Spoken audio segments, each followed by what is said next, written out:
Estamos de volta! Mais uma vez de novo aqui. Isso mesmo! Cada um em um canto do planeta. Mas o que é isso? Eu não sei quem tá mais longe do centro da Terra. Você na Alemanha ou eu em Minas Gerais, seu Renato? Eu tô mais perto, porque a Alemanha é primeiro mundo, né? É, primeiro, mas cuidado aí, hein, mano. Cuidado. Uma vez que eles se invocaram, mataram metade do planeta. Eu não tô louco! Não que os mineiros sejam coisa tão boa assim. Como diria o Nelson Rodrigues, o mineiro só é solidário no câncer, né? Não fala assim, eu adoro Minas Gerais. Também. E eu vim pra cá na ponta de Minas pra descansar. Minas é bom demais, cara. Maravilha. Mas não é isso que a gente veio falar aqui, né? A gente veio falar de Maquiavel, velho. Os fins justificam os meios, mano.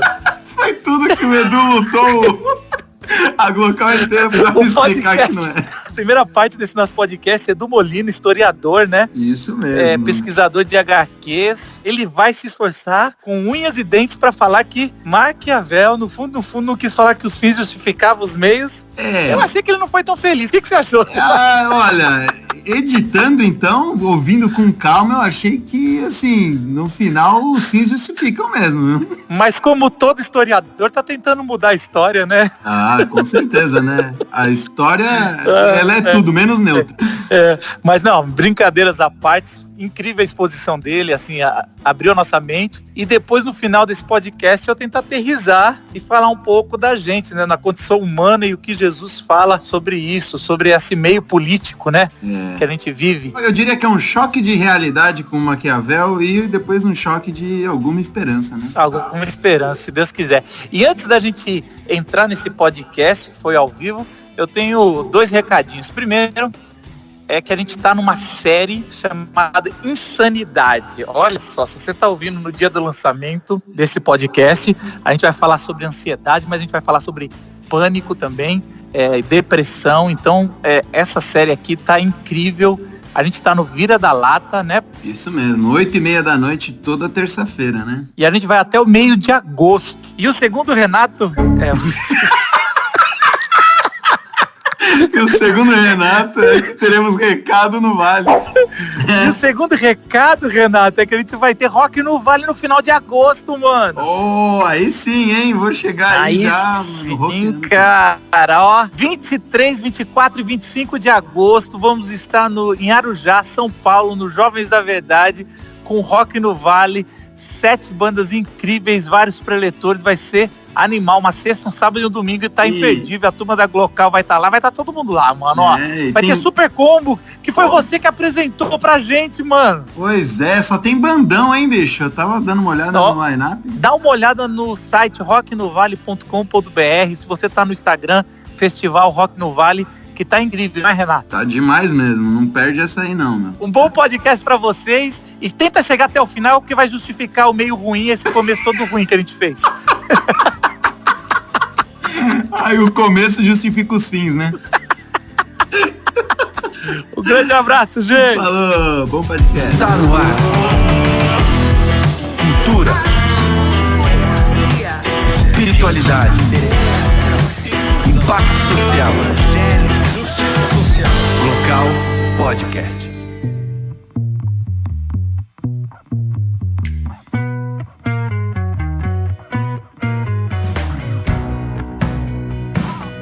Sou historiador, falar um pouco do Maquiavel. Tenho especialização em política e a parte duvidosa é que eu uso a política para discutir história em quadrinhos. Então, toda a parte das minhas pesquisas, eu discuto como a política é aplicada nas histórias em quadrinhos ao longo aí do século XX, começo do século XXI. Mas para falar de política, a gente tem que voltar bastante. E é por isso que o primeiro pensador político que nós escolhemos para essa série é o Maquiavel. É aquele cara que vai inaugurar aquilo que nós vamos entender como esse pensamento político moderno. Já se tinha falado de política antes, né? O primeiro tratado político da humanidade vai ser escrito pelo Aristóteles, numa obra com o mesmo nome, né? Política. Mas o que o Aristóteles propõe, o Platão propõe um pouco isso na República, o que esses caras da Grécia Antiga eles vão propor é muito baseado quase numa utopia. E aí o Maquiavel dentro de um contexto bem específico, né, ali na fase do Renascimento, transição da Idade Média para a Idade Moderna. Então Maquiavel ele vem e ele começa a propor a se enxergar a política com outro viés, né, não com esse lado fictício, com esse lado tópico, mas de botar a política no chão e começar a discutir de fato a política como ciência. Então essa vai ser uma das grandes contribuições do Maquiavel. Quando o Silas perguntou quem leu O Príncipe, deixa eu perguntar quem que leu aqui, só para... Isso é legal. Os discursos do Tito Livio, alguém já leu? Que é uma obra depois que ele publica do Príncipe. Então é fundamental para entender o pensamento político do Maquiavel você ler essas duas obras. Porque se você ler só O Príncipe, você vai ficar muito tendencioso, né, a um regime altamente absolutista, que é aquilo que o Maquiavel defende muito quando ele escreve O Príncipe. Inclusive, erradamente, né, se atribui ao Maquiavel a frase "os fins justificam os meios". Se você já disse isso, o Maquiavel falou, o Maquiavel não falou. Aí isso é tipo um dito popular que a galera fala, o Maquiavel diz que os fins justificam os meios. É uma tentativa muito rasa e superficial de tentar resumir o pensamento do Maquiavel. Você é burro, cara, que loucura. Principalmente porque é aquela coisa que quase não acontece hoje em dia. Você pega, né, algo de um contexto, isola ele e você interpreta como você quer. Aí acaba virando uma pós-verdade e tal. Então essas coisas a gente acaba caindo num erro quando eu olho para o Maquiavel somente com esse lado. E aí, por exemplo, né, as pessoas olham para essa frase do Maquiavel e vão começar a falar, olha, mas o Maquiavel defende, né, tramas políticas, ele defende inclusive assassinatos, ele defende o despotismo em alguns casos, o Maquiavel, né, defende a maldade, ele defende a crueldade, enfim, ele defende isso, mas tem um contexto por trás de tudo isso. E é isso que você precisa entender, né, para você não pensar que os fins justificam os meios para você fazer o que você quer. Inclusive se cunha o termo maquiavélico, né, como algo muito ruim, né, pejorativo, isso tudo, e aí acaba sendo quase que injustiçando o Maquiavel, né, e limitando muito o pensamento político e a contribuição política do Maquiavel para essa ciência moderna. Interrompemos nossa programação para transmitir o horário eleitoral gratuito obrigatório de propaganda eleitoral. Então Maquiavel, a gente tem que olhar ele para esse momento do Renascimento. Então nós estamos saindo de uma Idade Média, um pensamento altamente teocrático, o domínio, né, praticamente da igreja ao longo aí de pelo menos uns 600, 700 anos em que esse pensamento foi o que valeu na sociedade. Você tem Portugal já se tornando o primeiro Estado nacional moderno, depois a Espanha, França, Inglaterra, o renascimento comercial, o renascimento urbano, o renascimento cultural, e o Maquiavel está nesse meio. O Maquiavel está entre ali o século XV, o século XVI, o pensamento dele se aplica um pouco ali, século XIV, século XV, então ele está naquela região da Península Itálica. Península Itálica, né, que tinha sido o berço de Roma, né, do grande Império Romano. Depois que acaba o Império Romano, aquele negócio se desfaz e aí a Itália fica completamente fragmentada. Então essas cidades-estado da Itália, que se formam ali a partir dessa fragmentação toda do Império Romano, uma delas é Florença, que é onde Maquiavel nasce, é onde Maquiavel vai passar a maior parte da sua vida ali. E o Maquiavel, ele vai olhar para como aquela cidade é governada. Então, o começo é com a família Médici, uma família extremamente importante, influente na região. O Lourenço de Médici é o governante ali da cidade quando o Maquiavel vive ali. Tem uma treta geral ali, derrubam os Médici por umas questões políticas, eles saem de Florença e aí então vem um momento republicano, né, ali em Florença. Então se forma uma república que vai ser governada pelo Soderin, que é amigo do pai do Maquiavel. Então, tipo um cabide de emprego para o Maquiavel ali. Não entendi, não estou entendendo. No momento político propício, nomeia o Maquiavel para assumir a segunda chancelaria da República ali de Florença. Seria uma espécie de um diplomata. Infelizmente, diplomatas. Então, a função do Maquiavel dentro desse contexto é ele viajar por outras cidades-estados, por outros reinos, e nessas viagens ele começa a fazer tratados políticos com esses governantes, e ele começa então a defender os interesses políticos dessa república a partir do contexto que é apresentado ali. Maquiavel passa 14 anos nesse cargo, até que derrubam a república é deposta, e aí voltam os Médici para o governo. Um outro Lourenço agora, o neto do primeiro, ele assume. E uma das primeiras coisas que se faz quando você derruba um governo é perseguir e exilar os caras do governo anterior. Então, é uma medida política de prevenção.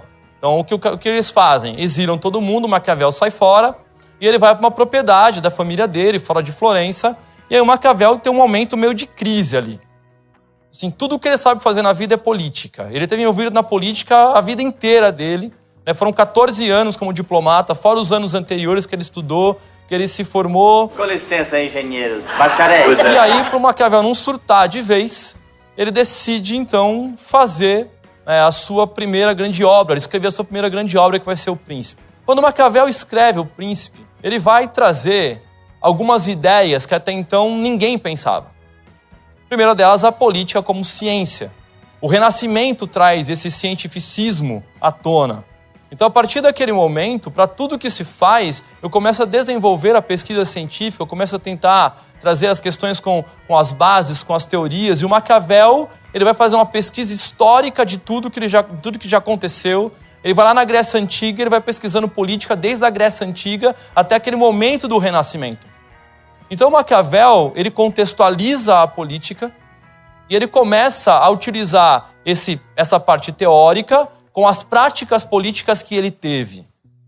É um processo científico. Ele vai, a partir da análise, a partir daquilo que ele viveu, da experiência dele, ele começa a escrever a política não como ela deveria ser. Ele começa a olhar para a política como ela era. Isso inaugura um outro momento, que é um momento de um realismo político. Então, O Príncipe, ele traz esses dois pontos importantes. Ele vai discutir a política como ciência e ele discute a política com realismo político. O Maquiavel vai ser muito pragmático. Ele vai olhar e falar assim, olha, a política não é como você gostaria que fosse. Não se fazem acordos como você acha que deveriam ser. Os acordos são feitos assim, assim, assim. Logo de cara, quando ele está pensando nesse processo todo, ele tem que romper com a ideia da antiga moral. Então, qual que era essa antiga moral? A moral cristã. Eu passei uma Idade Média inteira discutindo a moral com os preceitos cristãos, um teocentrismo. Então, Maquiavel, ele vai olhar e falar assim, a política não se faz com esse tipo de moralidade. A política, ela se faz de uma outra forma. A moralidade cristã diz que se você assinar um acordo com alguém, você tem que cumprir esse acordo. Você tem que honrar o seu compromisso. Você tem que ir até o fim naquele seu compromisso. Maquiavel coloca o seguinte, você tem que honrar o seu compromisso até o momento que esse compromisso é útil para você. A partir do momento que a sua cidade-estado, o seu governo, o seu reinado, a sua monarquia, qualquer governo que seja, a partir do momento em que ele começa a ter prejuízo, você tem que romper aquele acordo e pensar em um outro acordo ou então fazer uma outra aliança para que você tenha algum benefício com aquilo. Então não dá para eu pautar as minhas alianças todas num moralismo cristão. Sem contar o seguinte, era um moralismo que já tinha sido criticado desde a crise lá do feudalismo e vai ser muito mais criticado posteriormente com toda a postura que era adotada pelo alto clero da igreja.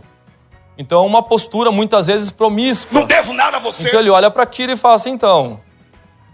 a moralidade cristã, mas tem a promiscuidade, então é melhor a gente fazer política.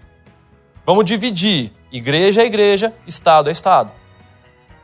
Quando Maquiavel discute política e ele escreve, ele começa a apontar essas questões, ele está levantando um outro olhar para a política. Ele está enxergando no Lourenço de Médici o cara que seria um homem forte para unificar as cidades-estados da Península Itálica. Então, quando ele está olhando para esse contexto, ele fala assim, esquece essa moral, vamos pensar na política como ela é, vamos entender a política como ciência e vamos pensar o seguinte, Lourenço, eu estou escrevendo isso aqui para você, porque se você seguir o que eu estou te propondo aqui, as chances de você conseguir unificar a Península Itálica é muito grande. Nós temos vários reinos sendo formados. Se nós não nos unificarmos, nós vamos ser mais um aqui no meio desse negócio todo e não vai levar nada a lugar nenhum. Tanto que a unificação da Itália vai acontecer no século XIX e o Maquiavel estava certo, não levou nada a lugar nenhum. A Península Itálica, mesmo com a unificação, virou a Itália é unificada territorialmente, mas internamente a Itália é completamente fragmentada. O cara do norte não gosta do cara do sul, que não gosta do cara do meio, todo mundo odeia Nápoles. Essa é ótima, gente, adorei. É uma zona, aquele negócio lá. Então, tipo assim, virou essa bagunça toda ali. O Maquiavel tinha razão.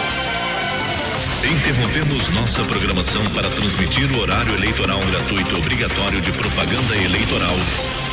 Então ele tá tentando mostrar pro Lourenço que, olha, cara, você é o cara para fazer isso aqui. E como você faz isso? E aí ele vai trazer 2 conceitos importantes para esse momento. É o seguinte, olha, é preciso entender a virtude e a fortuna. A virtude não é a virtude, ou não é ligado diretamente à virtude, ou às virtudes. Tá? Existe um historiador chamado Quentin Skinner, que é um historiador inglês que discute muito o Maquiavel, e ele fala que muitas vezes, né, são virtudes práticas mesmo do dia a dia, mas que na maioria das vezes essa virtude ela é ligada às formas como esse governante deve agir quando ele está no governo. Então esse cara ele tem que ser astuto, ele tem que ser inteligente, ele tem que saber fazer as alianças corretas, ele tem que aproveitar os momentos que ele tem que entender a dinâmica política ao redor dele, ele tem que ser um cara que consegue, né, trazer para ele uma responsabilidade de governo e ele consegue fazer aquilo que o governante precisa fazer. Então a virtude é isso, ele fala assim, cara, não adianta você colocar um idiota qualquer no governo. Oi, internauta. Não adianta você colocar, né, um cara que vai entregar o governo na mão do outro. Não adianta você querer governar por 5ª série. Emboscando criança nas escolas! Se vocês já viram isso em algum lugar também, não sei, mas governo de 5ª série, criança brincando de governar, assim, não funciona isso. Você tem que saber a hora de fazer um acordo e a hora de romper o acordo. Você tem que saber a hora de se aliar a um inimigo mais forte e a hora de ser o inimigo mais forte de um outro.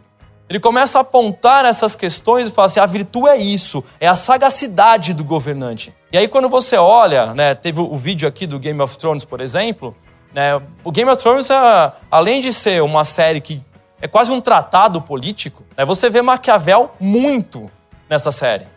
Você consegue discutir a série quase inteira olhando Maquiavel. Então você pega a questão da moral e da virtude. Ned Stark, lá na primeira temporada. O Ned Stark é um cara que não serve para a política. Não serve. Para o padrão político imposto no mundo, para o padrão político que o Maquiavel está discutindo, o Ned Stark não serve. Quem serve? A Cersei serve. O Tyrion serve. A Daenerys, ela era uma ideologia política muito utópica. Aí o Tyrion pegou e falou, vem aqui que eu vou te ensinar o que é política. Aí ela aprendeu demais. Mas isso seria uma mentira. Então é isso que ele está apontando. A questão da virtude. É você saber o que fazer. E aí, por exemplo, dentro desse contexto, Maquiavel olha um caso de corrupção qualquer em qualquer país. Olá, companheiros e companheiras internautas. Eu falo o seguinte, olha, como é que a gente vai fazer para eliminar ou para coibir a corrupção? Vamos montar um esquema. Vamos armar uma trama, vamos armar um esquema. Vamos pegar os principais caras aí que a gente quer tirar fora do negócio e envolve esses caras na trama. Faz eles acreditarem que eles estão dentro desse esquema, que são eles que estão controlando isso. Quando você conseguir juntar todo mundo em um lugar só, metralha todos eles. O governante tem que fazer isso. Por quê? Porque ele mostra força, ele se impõe, ele promoveu um banho de sangue pensando num bem maior. O próximo cara vai pensar 2 vezes antes de fazer aquilo. É cruel? Eu não tô louco! Pode ser. Funciona? Funciona. O absolutismo mostrou que funciona até determinado ponto. Porque o Maquiavel também fala que você não pode usar de crueldade o tempo inteiro. Porque se você for cruel o tempo inteiro, o povo vai ter medo de você e a chance do povo fazer um levante para te derrubar é muito grande. A sagacidade do governo, desse governante, é conseguir encontrar um equilíbrio entre essas 2 coisas. E aí, se você consegue usar a virtude, automaticamente a fortuna vai sorrir para você. Mas não é a fortuna da grana, é a sorte. É uma referência à deusa romana da sorte, a fortuna. Ele fala, se o governante ele estiver preparado, se ele for um cara sagaz, se ele for inteligente, se ele for astuto, ou mesmo um cara que é um aspirante ao poder, se ele conseguir perceber como que esse jogo funciona, se ele se preparar para as oportunidades, elas vão aparecer. E se elas não aparecerem, ele vai criá-las e vai trazê-las para o seu lado. e aí virtude e fortuna caminham juntos. Interrompemos nossa programação para transmitir o horário eleitoral gratuito obrigatório de propaganda eleitoral.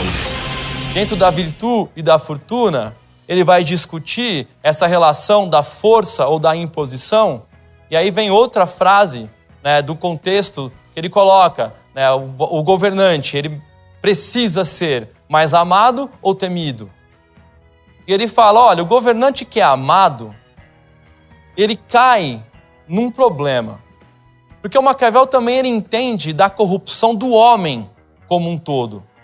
Fala, olha, enquanto você está numa boa, enquanto o seu governo está dando certo, enquanto você arruma emprego para alguém, enquanto você tem dinheiro, enquanto você está por cima, várias pessoas estarão ao seu redor. No momento em que o governo tem um primeiro abalo, que você perdeu emprego, que você perdeu alguma coisa importante, você vai observar que o comportamento desses homens ao seu redor, eles vão começar a se modificar. E eles vão te abandonar e possivelmente numa esfera política eles irão te trair. Não precisa falar nada. Olha o retrospecto da política brasileira. E aí vale para a esquerda e para a direita. Olha o Brasil desde que se tornou independente até os dias de hoje. Você vai entender bem o que eu estou falando. Então, quando ele está começando com essa discussão, ele fala, é melhor ser temido. Eu lembro quando eu fui entrar em sala, primeira vez, fui dar aula. Entrei numa sala do 2º ano do ensino médio. Eu estava terminando a faculdade. A primeira coisa que me veio na cabeça foi, ser amado ou ser temido? Ser temido. Já abri a porta, metendo o pé, gritando que eu tô... Senta aí! Tipo assim. Cantou. Aí, senhora, todo mundo quieto, te olhando, e fala assim, acho que tá funcionando. Depois de uma semana eles viram que não é nada daquilo, aí tipo, beleza, paciência, né? Mas assim, num primeiro momento funciona. E aí ele fala, é preciso encontrar equilíbrio. A proposta do Maquiavel como príncipe é uma proposta ligada a um governo absolutista. É uma proposta que vai apontar os caminhos para a política real do mundo real. Só que se eu ficar só no príncipe, eu vou cometer um erro.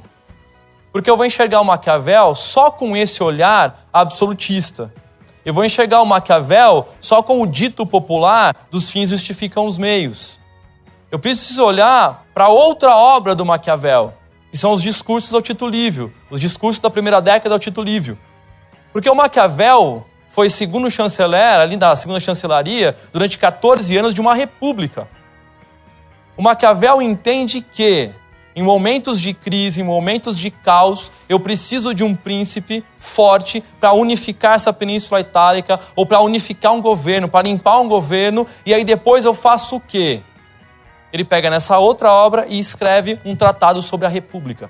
E quando ele escreve o tratado sobre a República, ele complementa o príncipe. E ele fala, depois que o príncipe tiver feito o que é preciso fazer, não é o que tem que ser feito, é o que é preciso fazer, depois que ele eliminar quem tem que ser eliminado, depois que ele fortalecer o governo, depois que ele nomear quem tem que ser nomeado, depois que ele fizer tudo o que tem que fazer, o que ele faz? Ele devolve o poder para o povo. Então, o príncipe, quando ele escreve essa obra sobre o Tito Livio, fala o seguinte, se esse cara fica no poder, ele corre-se o grande risco dele se tornar um tirano. E o príncipe, em hipótese alguma, pode ser um tirano. O príncipe tem que estar a serviço do povo. Por isso que ele faz o que tem que ser feito e quando acaba ele se retira e entrega esse governo nas mãos do povo. E o povo organiza essa nova república. E aí eu tenho um novo governo sendo formado, defendendo os interesses do povo, que é feito pelo povo e para o povo. Se eu não consigo entender, se eu não consigo complementar essas duas obras do Maquiavel, eu caio num grande erro e eu continuarei injustiçando o Maquiavel como ele é injustiçado muito até os dias de hoje.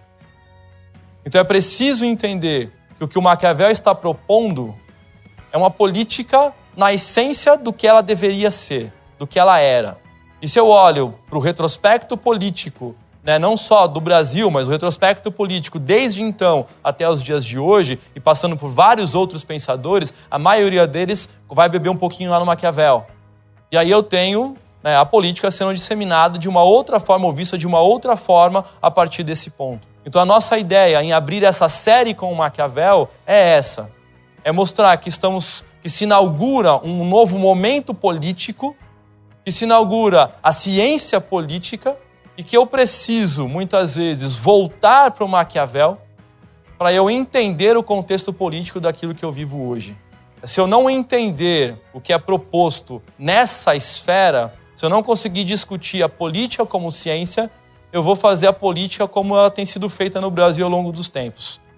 Briga de torcida organizada. Brasil, Isso não é política, não se faz política no Brasil. Isso é uma coisa assim, que é... Se eu for entender a política como ciência, eu vou ver assim, fazem tudo no Brasil, menos política. Fazem politicagem, fazem esquema, fazem qualquer coisa, menos política. E como o povo não entende o que é política, vira torcida organizada. Então, quando eu olho para o Maquiavel e eu revejo Maquiavel, Hobbes, Locke, Rousseau, Hannah Arendt, Tocqueville, quando eu revejo esses caras, né, mais recente agora, Norberto Bobbio, então quando eu começo a olhar para esses caras e eu vejo a política como ciência, eu começo a tentar achar o caminho para levar, né, o país ou alguma coisa um pouco mais além daquilo que ele está.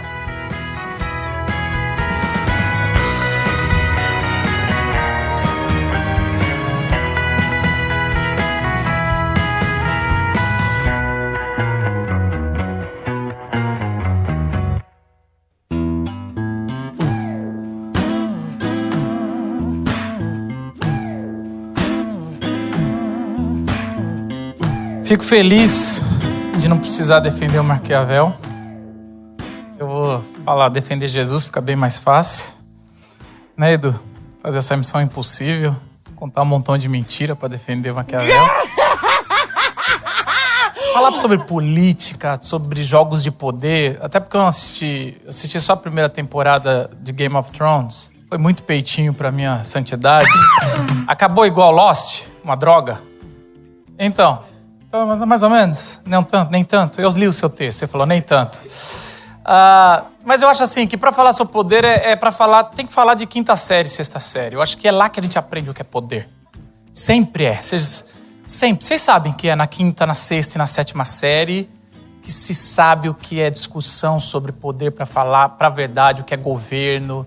É lá que... É nas definições dos apelidos de infância que você sabe quem manda... E quem tem poder na sala, e quem são os frágeis, e talvez você sofreu. Eu estava tentando lembrar um apelido que eu tive, eu nunca tive um apelido. E eu sei que alguns estão olhando com raiva comigo, porque se eu estou falando isso, mostra em quem eu sou o personagem de Game of Thrones. Porque se você está pensando, Marcos, você nunca teve um apelido... Você deve ter dado muitos. Eu dei muitos. Eu tenho algumas... Eu tenho alguns rancores.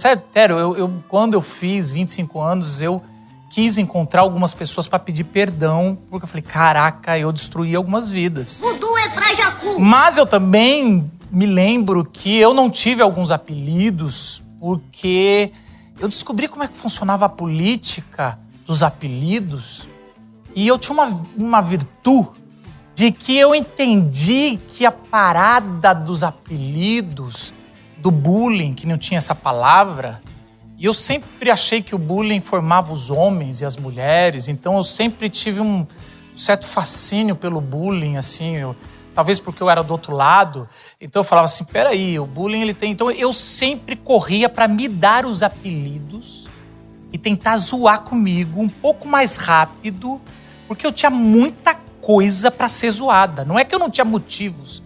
Eu era meio...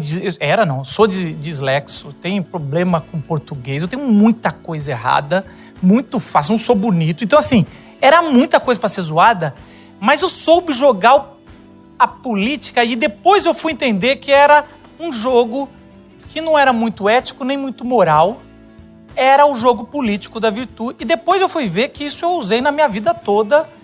Infelizmente eu uso até na carreira pastoral, não tenho orgulho de dizer isso, mas algumas coisas eu consegui jogando esse jogo que você faz essa jogada do discurso, do se humilhar até um certo ponto, ganha a plateia no coitadinho, mas não joga, não entrega tudo. Faz toda a parte do discurso, do populismo, querendo ou não. As pessoas sempre me perguntam naqueles quiz de de stories do Instagram, o que você seria se você não fosse pastor? Eu sempre respondo, já fiz umas 3 vezes, marqueteiro. E as pessoas dão risada achando que é eu tô zoando. E é verdade, eu sou apaixonado por marqueteiros, políticos. Eu ia adorar pegar um Temer e reelegê-lo, e ferrar o Brasil e ficar rico. Porque assim, Mas isso seria uma mentira. Assim, só pra falar, tá vendo? Eu botei o diabo de novo. Apesar que eu não sei se ele é tanto, mas isso é outra coisa. Eu sou um diabo necessário. Assim, e aí, a parada toda que eu quero dizer isso, é que a gente sempre teve 2 polos aí, e Maquiavel tinha razão, que a virtude e a virtude não são a mesma coisa. E foi legal quando o Edu mandou a base, né, da fala dele. Eu falei, virtude é a mesma coisa. Eu fui procurar lá no Deus chamado Google, e ele falou, não é. E eu falei, desculpa, Deus chamado Google é exatamente ao contrário. É o Maquiavel que vai fazer traçar, porque a virtude não tem ética, não tem moral. A virtude é exatamente isso. Aí a gente foi entender, conversando com o Edu, na época de Maquiavel, ele está rompendo com a ética cristã, ele já falou isso, mas está rompendo com a ética cristã, com uma ética moral. Então ele está falando, governar com a ética moral que vocês fizeram até agora, com a ética cristã, não dá certo, porque você tem que cumprir a virtude, os acordos, você tem que... É que nem o técnico do Flamengo, ele dá entrevista que fala, por que ele não vai fechar um contrato de 4 anos? Porque ele fala, porque todo mundo fecha contrato de 4 anos, mas depois de 1 ano o time não tá bem, vai ter que romper contrato, dar multa. Eu prefiro fechar em um ano, porque agora daí eu não preciso cumprir nada. Eu tô só indo em prazos curtos. E é exatamente isso. A virtude é isso. Eu sou seu amigo até que seja bom para o meu país, ou para o meu clã, para a minha turma, ou para mim mesmo. Então eu tenho a virtude de falar uma coisa, viver outra, falar uma coisa na frente, no Telegram, viver outra, e falar uma coisa com os meus ministros são outras. E aí eu tenho isso que não é ético, às vezes não é moral, mas é funcional. Funciona. E o que Maquiavel vai ensinar é o que funciona. Se você quer ter uma vida que funciona, se você quer ter objetivo, se você está nessa modinha de empreendedor, meusucesso.com, eu quero ganhar, eu quero fazer, eu quero deixar legado, lê Maquiavel, não vai ler Bíblia. Jesus vai te afundar, mano. Jesus não funciona. Maquiavel funciona, ele vai te ensinar o que funciona. Você tem que ter virtude, porque virtude, que é o princípio que Jesus ensinou, hoje só os idiotas têm. Interrompemos nossa programação para transmitir o horário eleitoral gratuito obrigatório de propaganda eleitoral. Porque o que é virtude? Virtude é você ter princípio e palavra e ter moral quando ninguém está olhando. Ter ética. Então é você ser fiel quando a sua parceira ou seu parceiro já deixou de ser fiel. Mas você prometeu a fidelidade. E a pessoa te traiu e você continua. E todo mundo ao seu redor fala, como tu é otária. Como você é otário. Eu lembro, agora é o momento babaca. Quando eu fui para Bruxelas, eu fui com a minha esposa, e é aquele momento pobre que você está no outro país, vai passar um dia em Bruxelas para falar que teve em Bruxelas. E ver um boneco mijando que você nem se... É ridículo. Mas eu fui para Bruxelas, e aí eu cheguei lá, e o problema de Bruxelas é o mesmo problema da Europa. As coisas são em euros. E aí eu comprei o ticket dia do metrô. Caríssimo. Pra mim e pra minha esposa. Muito tempo atrás. E eu comecei a descer a escadaria do metrô, e eu entrei no metrô. E aí, quando eu entrei no metrô, o metrô fechou e eu comecei a andar. E a primeira coisa que eu fiz, eu falei, caraca, mano, amor, a gente passou pela roleta e não viu. Caramba, eu não lembro, não. E a gente saiu do metrô de Bruxelas, e aí tiramos foto lá no coisa que faz xixi, voltamos pro metrô. Quando a gente tava dentro do metrô, a gente falou, cadê a maldita roleta pra eu usar o meu cartão que eu paguei pra usar o dia todo? Aí eu fui lá na praça da ONU, lá, pra beber cerveja, e aí eu voltei, e aí eu descobri, no final do dia, que o metrô de Bruxelas não tem catraca, não tem droga nenhuma. E aí olha que um brasileiro... Brasil, Zil, Zil, Zil, Zil, Zil, Zil, Zil.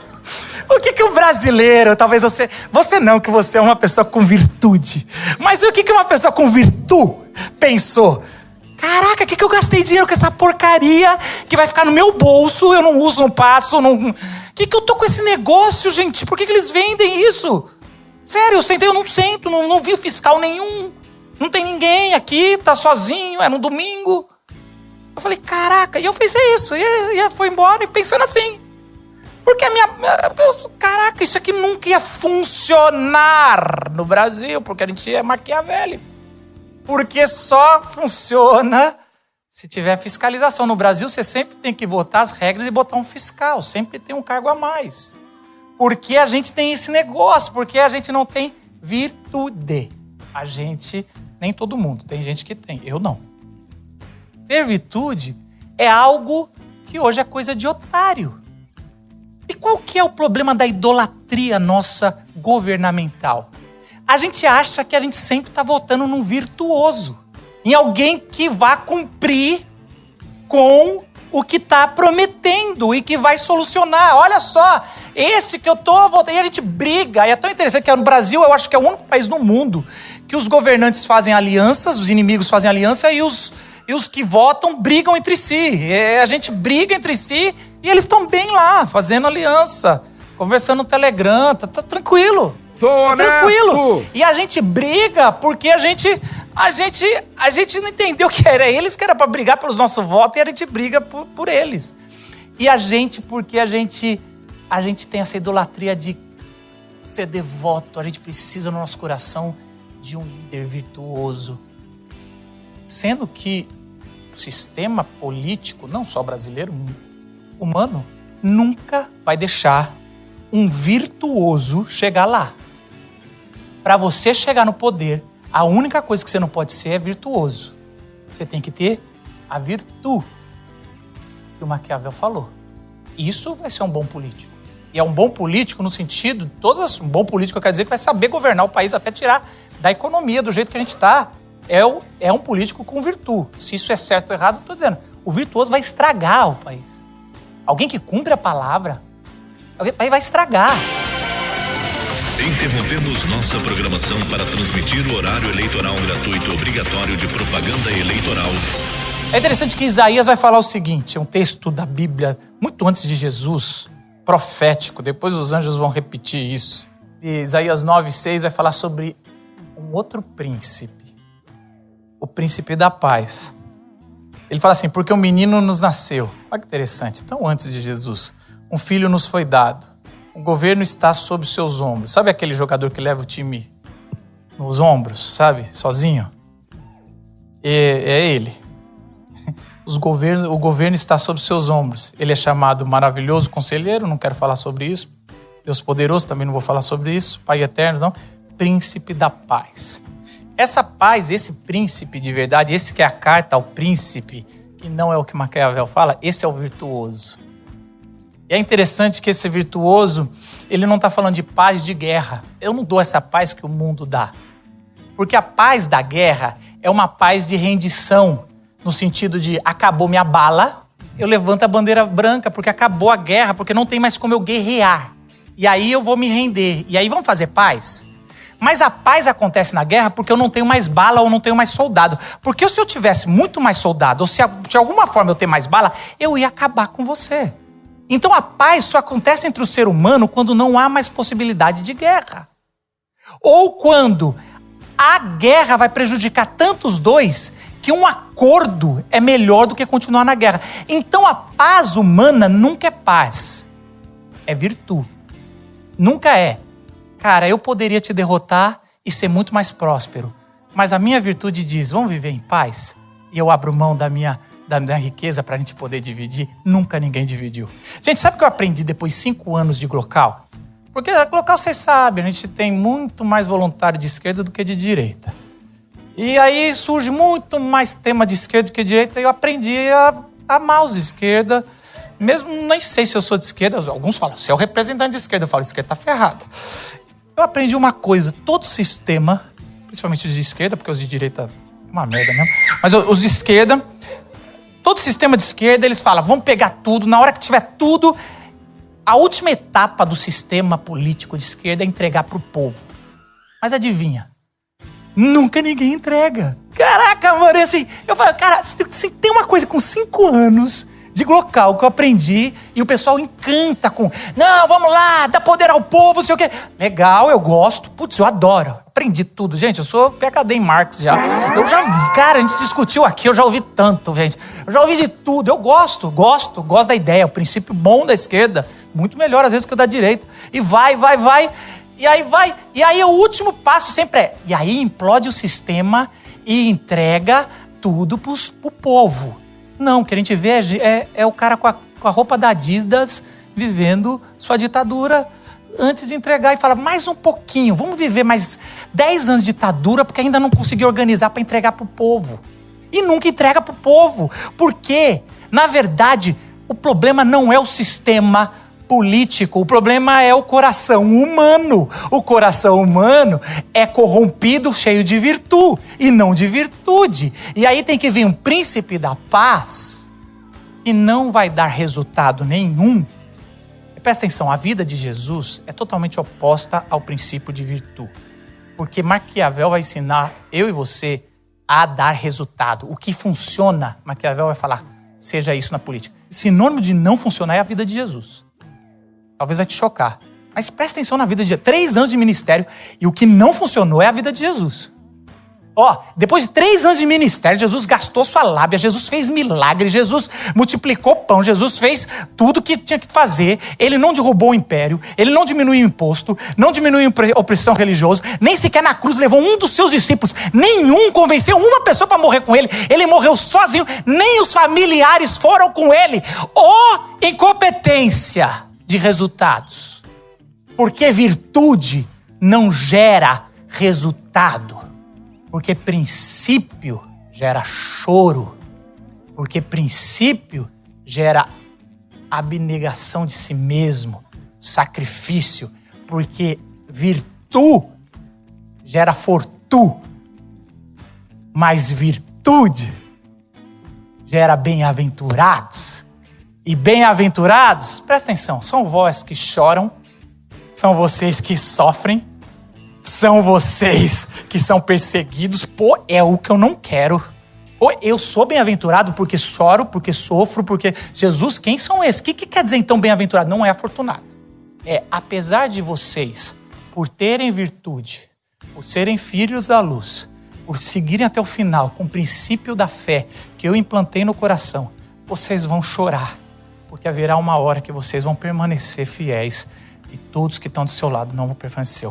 Mas bem-aventurados, porque vocês vão chorar, vão ser perseguidos, vão ficar pobres porque perderam, porque passaram, porque eles têm virtude. E você decidiu ter virtude. E um dia eu voltarei e falarei, servo bom e fiel, porque você foi fiel na virtude pouca que eu coloquei e várias vezes você fracassou. Vem para o meu reino. Deus nos ensina a não sermos bons na política, a nunca chegarmos lá por virtude. Busque virtude. Você não vai encontrar quando você buscar. E só um foi incompetente por querer. Ele foi que não deu resultado. A vida foi tão virtuosa que não tinha como gerar um resultado. Morreu sozinho. E ele, na sua cruz, ele fala, Deus meu, por que me desamparaste? Até o Pai falou, virtuoso, eu te abandono. Para todos aqueles que são meus filhos, que não teriam virtude, eu poder acolher. Ele ressuscita no 3º dia, dando virtude. Você possa ter virtude. Essa é a mensagem. Meu herói não é Maquiavel. Eu não quero seguir uma vida de virtude, mesmo que eu chegue no poder. E mesmo que eu controle organizações, e mesmo que me prometam um legado, e mesmo com a minha virtude eu possa jogar na cara do meu pai falando, tá vendo como eu consegui? Talvez você está buscando resultados. Talvez toda a formação do seu caráter você tenha buscado isso. Talvez você está buscando dinheiro, sustentar. Talvez a sua índole foi questionada. Talvez você tenha empreendimentos buscando e você tenha jogando no lixo virtudes que Deus te colocou por virtude. por moral, por ética, jogando éticas. Você já está nessa, mas ninguém faz. E o Cristo falou: eu já paguei um preço para que você possa ser filho da luz.